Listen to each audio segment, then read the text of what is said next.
Welcome to 2084. Hi, we're Bloober Team, and today we want to walk you through the cyberpunk dystopian world of our new game, Observer. If you played our first game, Layers of Fear, you know that we make a different kind of horror. Something a bit more cerebral, emotional, and psychological. We like to call it hidden horror. I'm with the KPD, if that's what you're asking. Seriously? We haven't had a cop around these parts and... We think of hidden horror as a subgenre. There are a million different types of action games out there, but you don't see that kind of diversity in horror games. Most horror games are designed completely around survival. Someone or something is trying to kill you, zombies usually, and you must survive, using whatever weapons you can find, like machine guns and grenade launchers, and the occasional machete.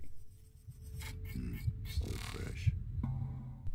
A few people who played Layers of Fear went into the experience expecting survival horror, and were naturally disappointed in our lack of machetes and missile launchers. So let's clear up that confusion right now. What is hidden horror? We define it using two main ideas.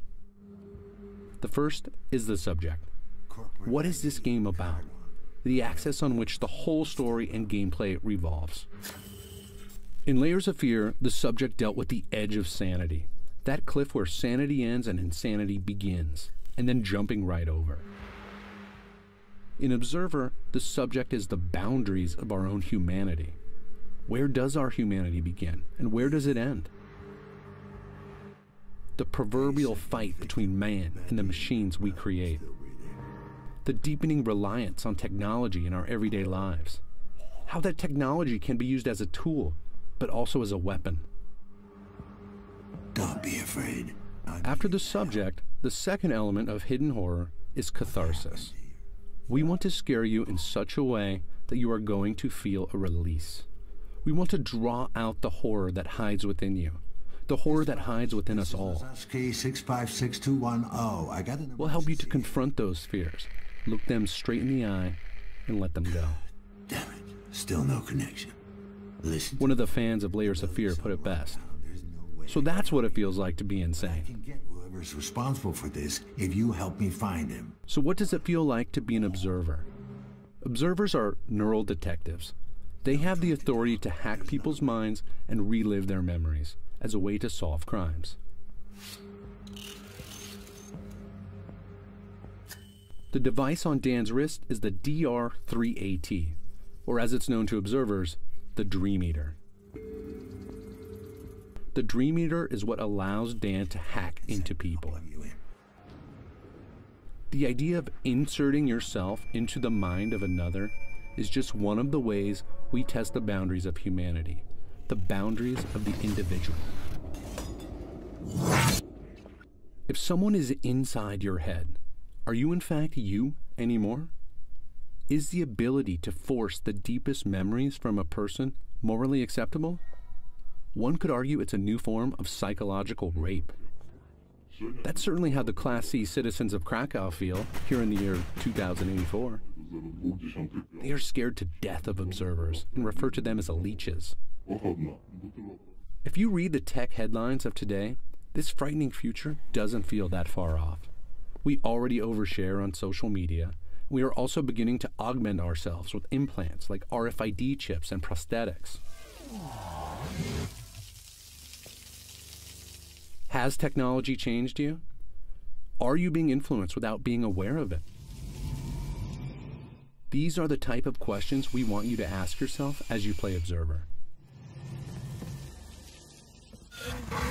One of the reasons people enjoy horror, enjoy nightmarish monsters scaring the daylights out of us in movie theaters around the world, is that it relieves tension.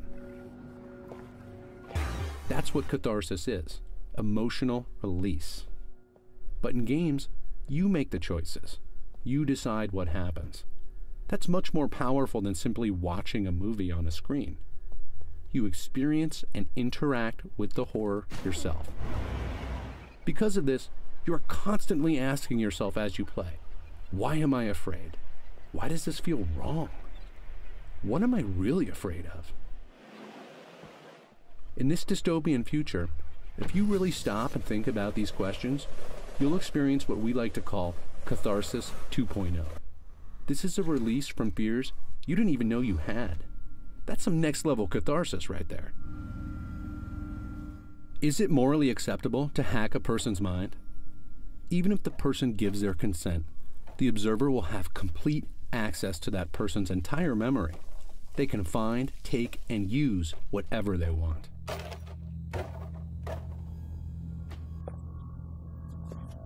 These memories are a private part of this man's life. Detective Lazarski is just plowing right through it. Dan is driven to go as deep as he possibly can to find the truth. In this man's mind, we will learn that he's an ex-con, a recovering drug addict. So we will see the bars of his mental prison he has created for himself, the chains of addiction that hold him back. Some people may rush through this and not notice.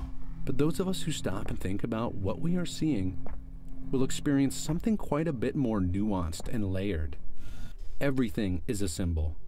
Everything has meaning. The question is, what does it mean to you? At its heart, Observer is a mystery, and you will no doubt have a lot of questions building up as you play. These are your questions. If you stop and think about them, you may find your own answers, and maybe even a bit of release. That's the kind of horror we want to make at Bloober Team. That's hidden horror. Thanks for watching. We'll have a lot more Observer to share with you soon, and we can't wait for you to play Observer for yourself when it releases later this year. Until then, ask yourself, what would you do if your fears were hacked?